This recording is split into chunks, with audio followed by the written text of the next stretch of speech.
हम अगर पारंपरिक वोट बैंक की बात करें तो राघोपुर में जब मैं घूम रही थी तो जितने भी यादवों से मेरी बात हुई, चाहे वो यादव महिला भी हैं भोलानाथ जी, वो सब एक सुर में तेजस्वी यादव की बात कर रहे थे। और राघोपुर में एक और फैक्टर है जो बड़ा प्राइड के तौर पर वहां का वोटर ले रहा था कि हम सीएम चुन रहे हैं, हम तो सीएम चुन रहे हैं, इसलिए हम तो सिर्फ तेजस्वी यादव को चुनेंगे या हम सिर्फ तेजस्वी यादव की बात करेंगे, हम बदलाव की बात करेंगे। तो ये जो यादव वोटर है ये राघोपुर में तो इंटैक्ट नजर आ रहा है, क्या बाकी सीटों पर भी इंटैक्ट रहा है?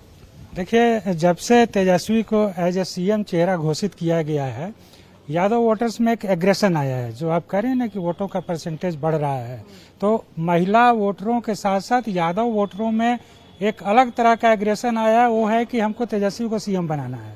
तो उसके लिए चाहे जो भी महागठबंधन के घटक दल हैं उन सभी को जिताने की कोशिश में वो लगे हुए हैं कि जितनी ज्यादा सीटों पर जीतेंगे तो तेजस्वी यादव की सरकार बनेगी। तो एक वो एग्रेशन की बात जो है यादवों में साफ साफ दिख रहा है।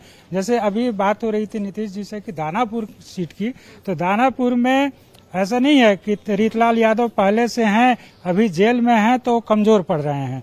आप देखिए कि लास्ट के दौर में न सिर्फ तेज प्रताप गए बल्कि लालू यादव खुद उनके रोड शो में शामिल हुए हैं। 2 दिन पहले लालू यादव उनके लिए रोड शो किए हैं, लंबा रोड शो किए हैं, करीब 14 किलोमीटर का रोड शो किए हैं।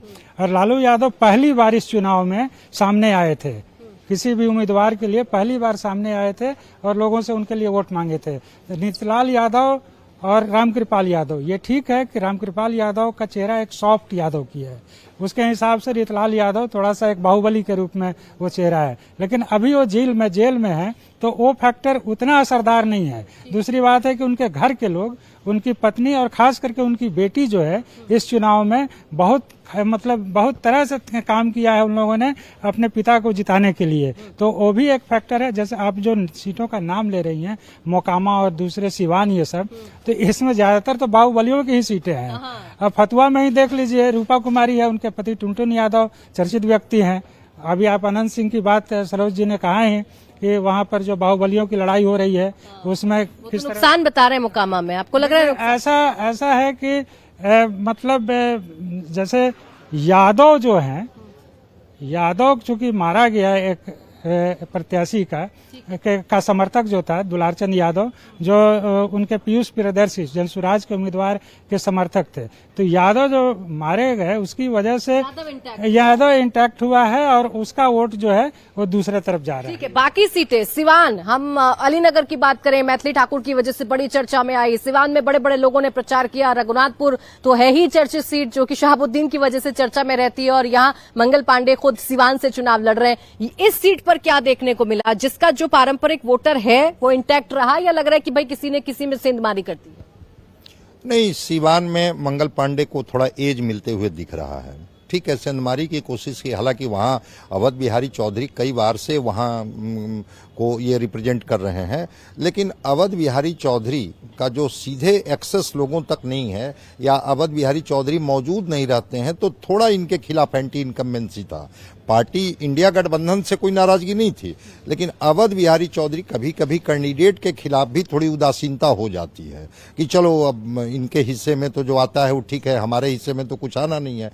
तो मंगल पांडे वाली सीट को बीजेपी ने अपनी प्रतिष्ठा की सीट बनाया, चूंकि एमएलसी हैं और एमएलसी के बाद इनको लड़ाया गया तो लगातार ये कैबिनेट में महत्वपूर्ण पद पाते रहे हैं, प्रदेश के अध्यक्ष भी ये रहे थे। तो मंगल पांडे की सीट को लेकर के इन लोगों ने अपनी प्रतिष्ठा से इसको जोड़ा है और मंगल पांडे के साथ वहां के वोटर, चूंकि इस मामले में देखिए इंडिया गठबंधन हो या आरजेडी हो, ये जातीय ध्रुवीकरण की राजनीति करती है और बीजेपी जो है वो धार्मिक ध्रुवीकरण की राजनीति करती है।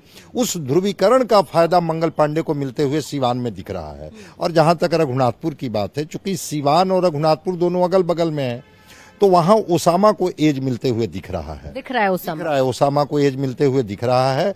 ओसामा के प्रति कोई वैसी नाराजगी नहीं है और ओसामा ने जिस तरह से एड्रेस किया है लोगों को कि भाई अगर आप हमें चुनते हैं, चूंकि जो यादव मुस्लिम का जो एक कॉम्बिनेशन है, उस कॉम्बिनेशन में ओसामा को एज मिलते हुए दिख रहा है।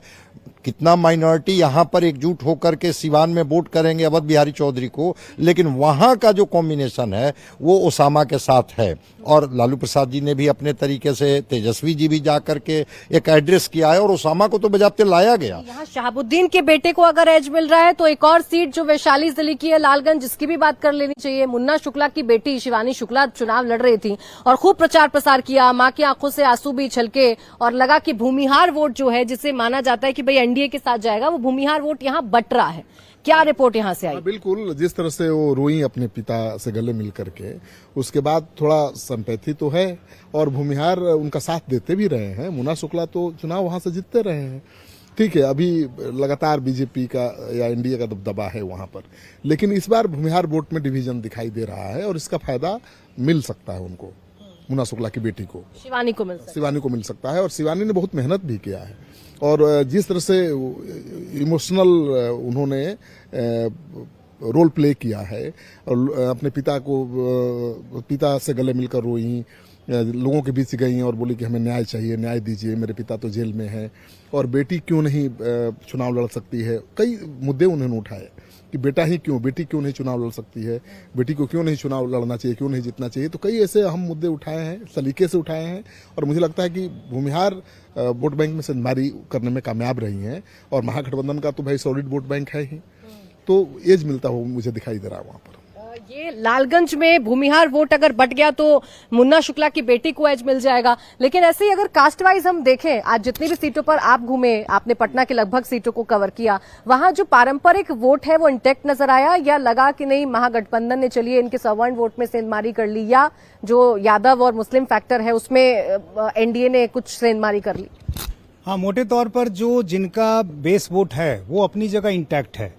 एनडीए का जो एक अपना बेस वोट है वो अपनी जगह दिखा और जो महागठबंधन का है खासतौर से एमवाई वो अपनी जगह दिखा। लेकिन इस बार तेजस्वी यादव ने एमवाई में ऐड करने की कोशिश की। अब जैसे उन्होंने कुशवाहा को बहुत ज्यादा टिकट दिया, करीब 37 टिकट कुशवाहा को दिया गया है। तो आप समझिए कि एक कोशिश थी कि एमवाई में हम ऐड करेंगे तभी जीत पाएंगे, क्योंकि ये सबको मालूम है कि सिर्फ एमवाई से आप सत्ता में नहीं आ सकते हैं। इसी तरह भूमिहार वोटर, जो कि एक तरह से माना जाए कि एनडीए का कोर वोटर है, उसको उन्होंने 15 टिकट दिया है। तो यहां भी उनकी कोशिश थी कि एमवाई में जैसे हम भूमिहार ऐड कर लेंगे तो इसका फायदा होगा। तो कहीं कहीं उनको कामयाबी मिली भी है। अब जैसे जो मुन्ना शुक्ला वाली सीट है, अब लोकसभा में मुन्ना शुक्ला खुद लड़े थे, भूमिहार भले वो जीते नहीं लेकिन भूमिहारों का वोट उनको मिल गया था। अब वही बेटी के साथ भी भूमिहारों का वोट उनको मिल रहा है। और इसी तरह आप इधर देखें, इधर एनडीए का जो वोट बैंक है, खासतौर से दानापुर का जिक्र कर रहे थे, वहां जो रामकृपाल यादव हैं बीजेपी से हैं, लेकिन यादव कोर वोट बैंक किसका है? महागठबंधन का, आरजेडी का। लेकिन यदि आप उसमें से 30% भी ले आए तो फिर एनडीए का बेस वोट और वो 30% यादव, ये मिलकर जो है एक विनिंग कॉम्बिनेशन बन जाता है। तो कोशिश तो हुई है और यहां तक कि जनसुराज भी कई जगह नुकसान कर रहा है और एनडीए को भी नुकसान कर रहा है, महागठबंधन को भी कर रहा है, लेकिन ज्यादा तौर पर यदि मैं कहूं तो एनडीए को नुकसान कर रहा है। अब जैसे पटना की कुम्हरार सीट का देख लें, वहां पर लंबे समय से बीजेपी कायस्थ जाति के उम्मीदवार को उतारती थी, कायस्थ की सीट ही मानी जाती थी। इस बार बीजेपी ने एक प्रयोग किया, कायस्थ को हटा दिया, वहां संजय गुप्ता को टिकट दे दिया। अब ऐसे में वहां के कायस्थ वोटर नाराज हो गए। वहां एक केसी सिन्हा है, मैथ के काफी जाने माने टीचर हैं, उनको उन्होंने उतार दिया जनसुराज ने। तो कायस्थ वोट में भी सेंधमारी हुई है, पूरी तरह से नहीं हुआ लेकिन सेंधमारी हुई है। तो ये सेंधमारी जो है वो नुकसान किसका है? बीजेपी का नुकसान है।